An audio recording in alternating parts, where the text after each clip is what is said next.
3.16 લાખની વસ્તી ધરાવતા પાલનપુર શહેરને નવા આઇકોનિક 8 માર્ગીય રસ્તાની ભેટ મળવાની છે, જેમાં સર્વિસ રોડ, ફૂટપાથ, ગટર પ્લાન્ટેશન સહિતની કામગીરી હાથ ધરાશે। ગુજરાત સરકારે નવા કામ માટેની દરખાસ્ત સ્વીકારી હાલ જોબ નંબર ફાળવ્યો છે। સૈદ્ધાંતિક અને વહીવટી મંજૂરી બાદ 3-4 મહિનામાં ટેન્ડર પાડવાની કામગીરી થશે અને 1.5 વર્ષમાં નવા આઇકોનિક રોડની ભેટ મળશે। નવા 8 માર્ગીય પ્રોજેક્ટમાં બ્યુટિફિકેશન ઉપરાંત સેલ્ફી પોઈન્ટ સહિતના આકર્ષણો ઉમેરાશે। પાલનપુર માર્ગ અને મકાન વિભાગના સૂત્રોએ જણાવ્યું કે પાલનપુર એ બનાસકાંઠા જિલ્લાનું મુખ્ય મથક છે। જિલ્લાની મોટાભાગની તમામ કચેરીઓ, તાલુકા કક્ષાની કચેરીઓ, નવું બસ સ્પોટ, કોલેજ, જીઆઈડીસી બધું એરોમા સર્કલથી રેલવે ઓવરબ્રિજની વચ્ચેના વિસ્તારમાં આવેલું છે। તેથી ભવિષ્યમાં ટ્રાફિકની સમસ્યા વધુ ઘેરી ન બને તે માટે ભવિષ્યના ટ્રાફિકને ધ્યાનમાં રાખી 4 માર્ગીય વિકાસ પથને વિસ્તૃતીકરણ કરી 8 માર્ગીય બનાવવાની દરખાસ્ત રાજ્ય સરકારમાં કરવામાં આવી હતી, જેના સરકારે જોબ નંબર ફાળવી દીધો છે। હવે આવનારા સમયમાં ટેન્ડર પ્રક્રિયા હાથ ધરાશે। પાલનપુર શાશ્વત બંગલોજમાં રહેતી પરિણીતાએ ગળે ફાંસો ખાઈ આપઘાત કર્યો હતો, જેના મૃતદેહને સિવિલ હોસ્પિટલમાં પીએમ અર્થે ખસેડવામાં આવ્યો હતો।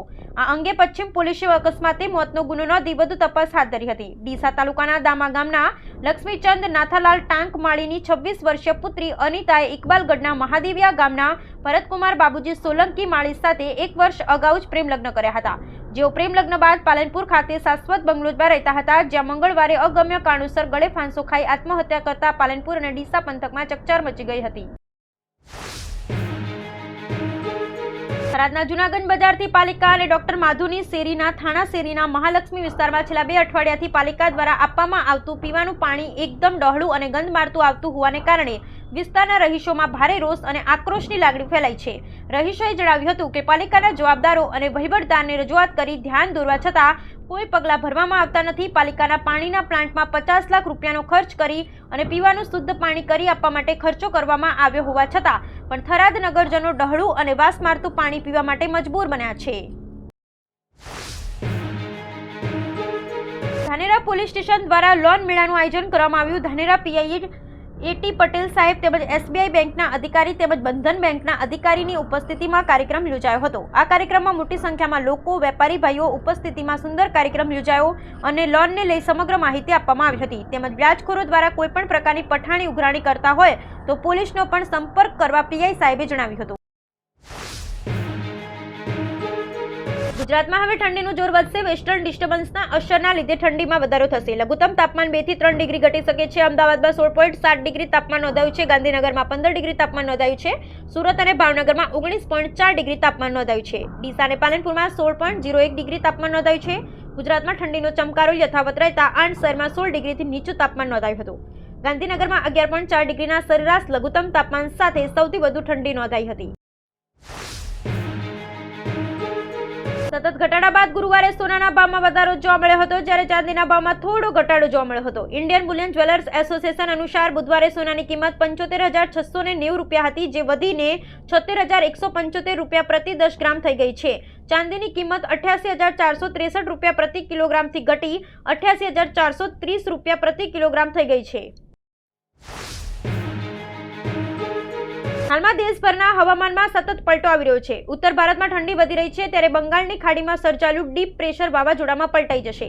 ભારતીય હવામાન વિભાગે ચક્રવાત ફેંગલને લઈ એલર્ટ જાહેર કર્યું છે।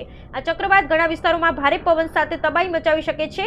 આઈએમડીએ ભારે વરસાદને લઈ ઓરેન્જ અને રેડ એલર્ટ જાહેર કર્યું છે। તેની અસર તમિલનાડુ, આંધ્રપ્રદેશ, કેરળથી લઈ અને પંજાબ સુધી જોવા મળી શકે છે। તમિલનાડુના ઘણા જિલ્લામાં શાળા અને કોલેજો બંધ રાખવાનો નિર્ણય લેવામાં આવ્યો છે। બીજી તરફ ઇન્ડિગોની ફ્લાઇટને પણ અસર થઈ છે। અમદાવાદમાં વધતી ગુનાખોરીને લઈ પોલીસ દ્વારા છેલ્લા કેટલાક દિવસથી શહેરમાં કોમ્બિંગ શરૂ કરવામાં આવ્યું છે। કોમ્બિંગમાં પોલીસના ઉચ્ચ અધિકારીઓથી લઈ કોન્સ્ટેબલ સુધીના કર્મચારી હાજર રહે છે। આ કોમ્બિંગ મોડી સાંજથી શરૂ થાય છે, જે મોડી રાત સુધી ચાલે છે। કોમ્બિંગ દરમિયાન પોલીસ દ્વારા વાહન ચેકિંગ, હિસ્ટ્રી શીટરોને તપાસવામાં આવે છે।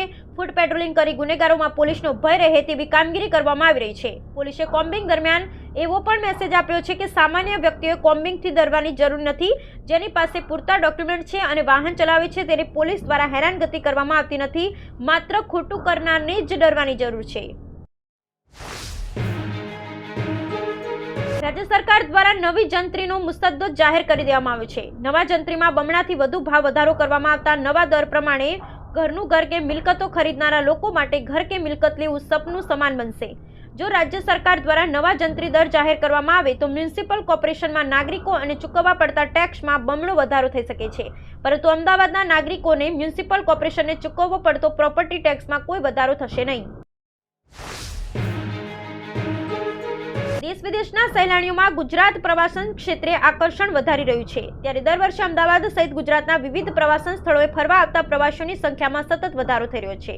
આ વર્ષે દિવાળીમાં 26 ઓક્ટોબરથી 15 નવેમ્બર દરમિયાન 20 દિવસના ગાળામાં રાજ્યના 16 પ્રવાસન સ્થળો તેમજ તીર્થધામોની 61.71 લાખ પ્રવાસીઓએ મુલાકાત લીધી હતી, જેમાં ફરવાના સ્થળોની સરખામણીમાં તીર્થધામોની સૌથી વધુ 43.10 લાખ લોકોએ દ્વારકા, સોમનાથ, અંબાજી, પાવાગઢની મુલાકાત લીધી હતી, જ્યારે અમદાવાદ હેરિટેજ સિટીમાં 5.50 લાખથી વધુ લોકોએ કાંકરિયા અને ત્યાંના અન્ય આકર્ષણોની મુલાકાત લીધી હતી.